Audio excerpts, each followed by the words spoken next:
You know that feeling when you finally buy the helpful baby gear because everyone says it's a lifesaver, and then you realize your baby is spending half the day contained?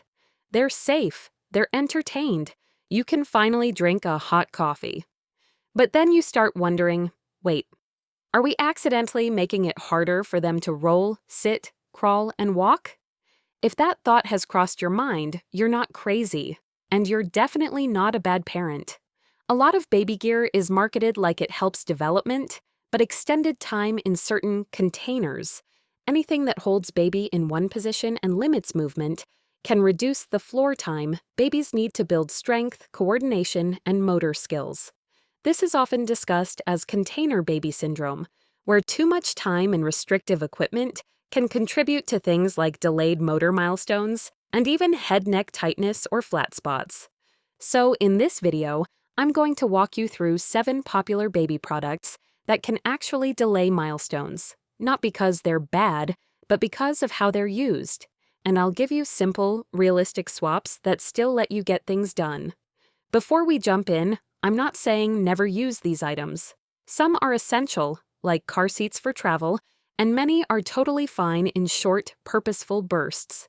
The goal is to avoid hours of passive positioning and container-to-container routines. All right, let's do the 7. First, the big one, infant walkers, the kind with wheels where babies walk around the house. These can look like they're teaching walking early, but they don't actually build the same strength, balance, and movement patterns babies develop from crawling, pulling up, cruising, and falling safely. On top of that, walkers have long-standing safety concerns.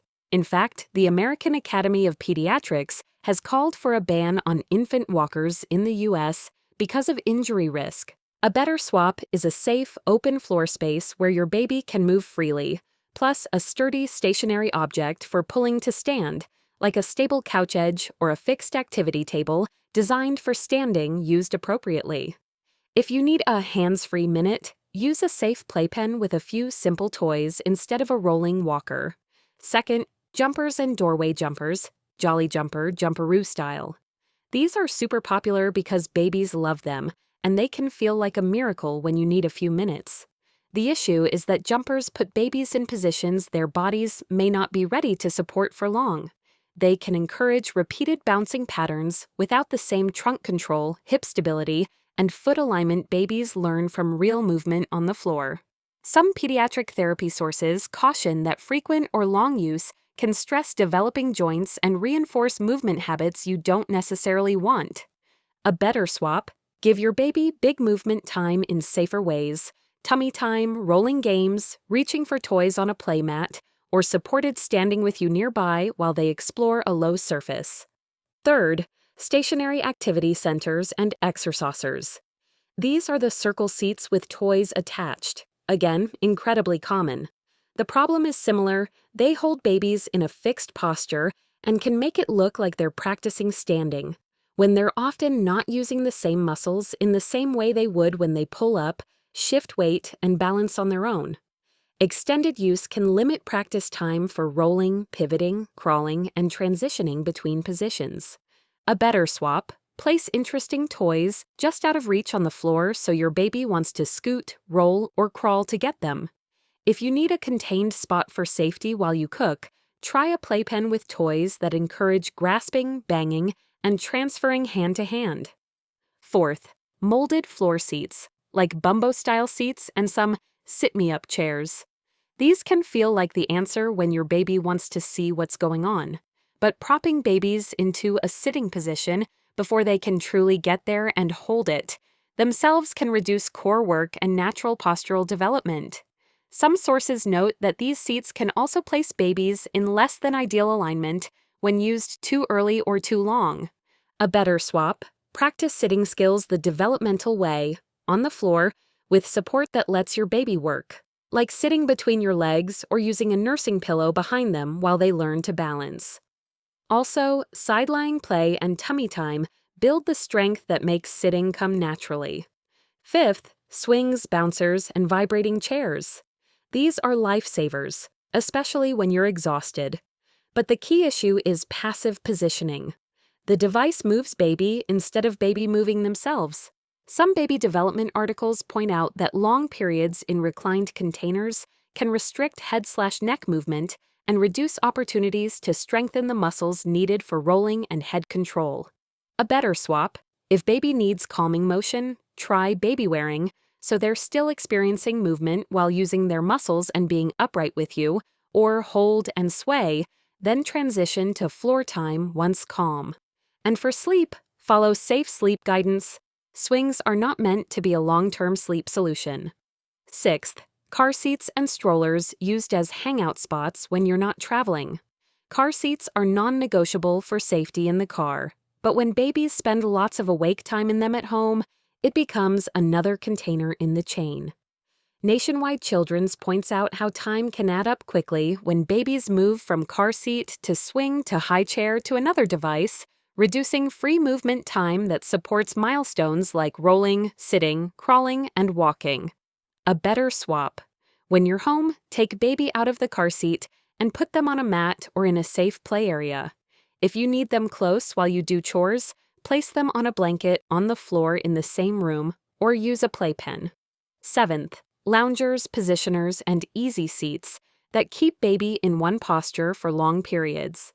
These items can be very tempting, especially if baby seems content there.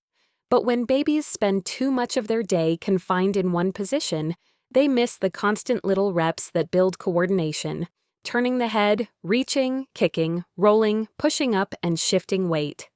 Some pediatric experts describe this as one of the ways container time can contribute to delayed milestones or head-neck issues like plagiocephaly or torticollis when it adds up day after day. A better swap: create a few yes spaces where you can set baby down safely, play mat, playpen, or a blanket on the floor, so free movement becomes the default. Now, here's the part that actually makes this doable. You don't have to throw everything out. You just need a simple reset. Try this for one day. Do a quick container audit. Write down every time your baby goes into a device: car seat, stroller, swing, bouncer, seat, jumper, activity center, everything. You might be shocked how quickly it stacks. And it's not because you're doing something wrong, it's because modern parenting is set up to sell solutions. Then pick one change you can stick to. Not 7, 1. For example, no more letting baby finish naps in the swing, or we're limiting the jumper to a short intentional burst, or when we come home, baby comes out of the car seat within a few minutes. Even small shifts can free up a lot more floor time. If you're wondering, okay, but how much container time is too much? There isn't one perfect number for every baby and every family. The consistent message from pediatric therapy and hospital guidance is that containers should be used minimally compared to awake floor play, and it helps to avoid going from one container straight to another.